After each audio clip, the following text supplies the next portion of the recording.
Extinct species సిరీస్లో భాగంగా ఈరోజు మనం ప్యాసింజర్ పిజన్ గురించి తెలుసుకుందాం. ఒకప్పుడు అమెరికా ఆకాశం మొత్తం ఒక పెద్ద నీడలా కనిపించేదట.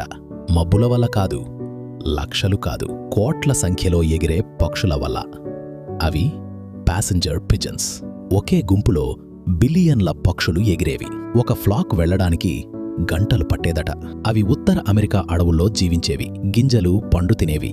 పెద్ద గుంపులుగా తిరిగేవి. ప్రకృతిలో ఇవి చాలా విజయవంతమైన జాతి. కానీ ప్రతి కథలో ఒక మలుపు ఉంటుంది. 19వ శతాబ్దంలో మనిషి ఆశ పెరిగింది.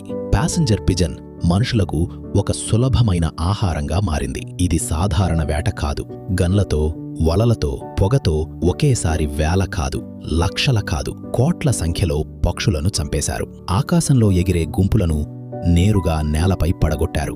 గూళ్లను ధ్వంసం చేశారు. పిల్లలను కూడా వదల్లేదు. ఇది మాత్రమే కాదు, అడవులు నాశనమయ్యాయి. చెట్లు నరికేశారు. వాటి హ్యాబిటాట్ మాయమైంది.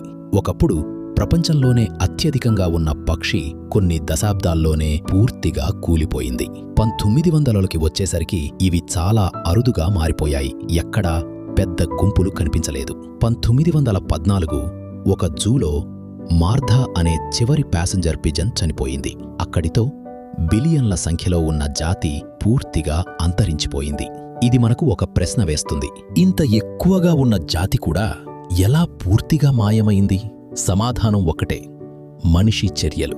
అధిక వేట, అడవుల నాశనం ప్రకృతి సమతుల్యతను పూర్తిగా చెడగొట్టాయి. మనిషి ముందు ఎంత పెద్ద జాతి అయినా చిన్నదే. తర్వాతి ఎపిసోడ్లో ఇంకో అంతరించిన జాతి కథతో కలుద్దాం.